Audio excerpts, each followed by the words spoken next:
ניצולי השואה באירופה שנהרגו, שנשחטו, שנשרפו ונספו על קידוש השם בידי המרצחים הגרמנים הנאצים ועוזריהם משאר העמים. לכן בעל הרחמים יסתירם בסתר כנפיו לעולמים, ויצרור בצרוע חיים את נשמותיהם. אדוני הוא נחלתם, בגן עדן תהיה מנוחתם, ויעמדו לגורלם לקץ הימים. ונאמר אמן.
באדמה מקוללת ורוויית דם אנשים, שכל פשעם היה היותם יהודים. לא הכרתי אותך, אך אתה סבא של בעלי דני. כותבת אני לך כאשת חינוך, חלק ממערכת החינוך בארץ ישראל, חזקה והדמוקרטית. כשהכרתי את בנך, אבא שלך סיפר לי מספר פעמים את סיפור היספותך. בשנת 1940 הגיעו הגרמנים לפראג והוציאו אותך מהבית. מאחוריך השארת אישה ושני בנים קטנים. נלקחת לאושוויץ, וכשהגעת שיסה קצין אס-אס את כלבו בך, ואתה שהיית חסון ובריא אמרת לכלב שב. הכלב נשמע להוראותיך, והקצין שראה זאת מינה אותך כמטפל ומומחה לחיות. על כך יש תיעוד ביד ושם. וכך, כמין דוקטור דוליטל, טיפלת בכלבי הגרמנים, אכלת מזונם, ובזכות זאת נשארת בחיים. בסוף המלחמה, כשהרוסים נכנסו, צעדת את צעדת המוות, שרדת את הזוועה והגעת בכוחות עצמך בדרך לא דרך הביתה. אמנם רזה כשלג, אך חזרת. 7 שנים לאחר המלחמה הלכת לעולמך. היום אני מניפה את דגל מדינת ישראל וקוראת תיגר על האויב הנאצי שאיים להשמידנו עד כלות זרע ואומרת, ניסיתם אך לא הצלחתם. לצערי, מדי יום אנו נלחמים על עצמאותנו כמדינה שסביבה אויבים. כלכלת מדינתנו חזקה ומדענינו מגיעים להישגים בתחומים רבים ואף לפרסי נובל. שמי המלא הוא רבקה, אחת מ4 אמהותינו. אני צועדת בגאווה כמנהיגה המאמינה שמדינתנו תשרוד איום מבחוץ, ותמשיך להיות מדינה יחידה ליהודים מכל קצוות העולם. אנו, כחלק ממערכת החינוך, פוקדים קברי אחים שלא זכו לחיות, לחייך, לבכות ולאהוב. נוצרים נצח ישראל לעד. אני ממלאת אחר רצון של אותה נערה שכתבה, רוצה אני לבקש מכם שלא תשכחו את המתים, שתקימו יד לנו, פסל, לא משיש ולא מאבן, אלא ממעשים טובים.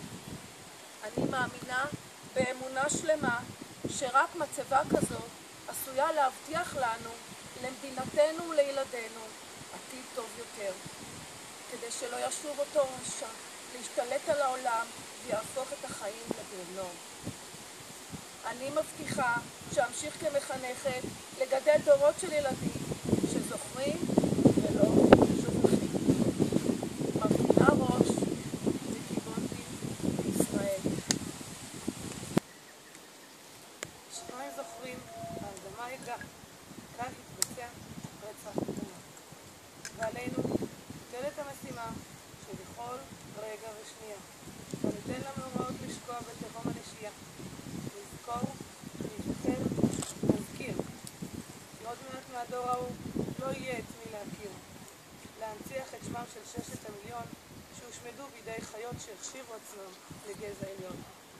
אנחנו עם השם, אנחנו העם הנבחר. לנו יש את החובה שהיא זכות עצומה ללכת ולהמשיך את הדור הבא. כך משיב לגרמנים ממך שלנו, נקמה. רינס, בת 17, סלקציה. בגיעי לתופת לא ידעתי כי למלאך המוות מגפיים ושוט, ועיני זכוכית קרות כקרח, העוזרות למגפיים לבעוט ולשוט להכות. עד הגיעי לשם לא ידעתי שאפשר לעמוד ככה מול פני השטן, אשר בהנפת השוט שבידו שולח למוות זקן וילד קטן. ואי אפשר להבין מדוע ואיך ניתן כוח כזה לחיית האדם. בהנפת שוט ובעיטת מגף נרצחו גורלות ואינם. ורק רוח חרישית מייללת ובוכה יתגדל ויתגדש שמי רבה.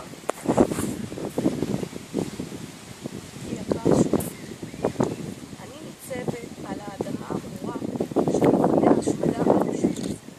אליו בלה למוות משפחתך, משפחתי הענפה והטהורה. אמך אהובה הניה, שאני אין קרויה על שמה. אביך שמואל, אחותך, אחיך הקטן, דודים, בני דודים, סבים וסבתות, כולם הופלו להשמדה. ואתה, הבן הבכור, ניצלת יחיד מכל משפחתך במזל. למדת רוקחות ברוסיה, וכשפרצה המלחמה ורצית לחזור אל משפחתך, ננעלו השערים ואתה נותרת לבדך חרד לגורל משפחתך. את אשר יגור תקרה, הנורא מכל. גילית לאחר המלחמה כי כל המשפחה הושמדה. לא נותר ממנה זכר, מלבד תמונה יחידה ששמרת עליה מכל משמר. נותרת לבדך בעולם. הכרת ברוסיה את סבתא בלה והקמתם משפחה קטנה, כאשר הבאתם לעולם את אמי חלי ואת אחי הקטן שמת מטיפוס. חייך סבא היו עצובים, צל כבד היה בעיניך, והגעגועים למשפחתך גרמו לכך שלקית בלבך ונפטרת צעיר כל כך, בן 62 שנה. היה בינינו קשר מיוחד, סבא. תמיד אמרת, כי אני מזכירה לך מאוד את אמך. סיפרת לי כמה אמך הניה הייתה מיוחדת, אינטליגנטית, אשת חברה, אשר ביתה פתוח, והיא יודעת לעוץ עצות לאנשים. אני מרגישה סבא,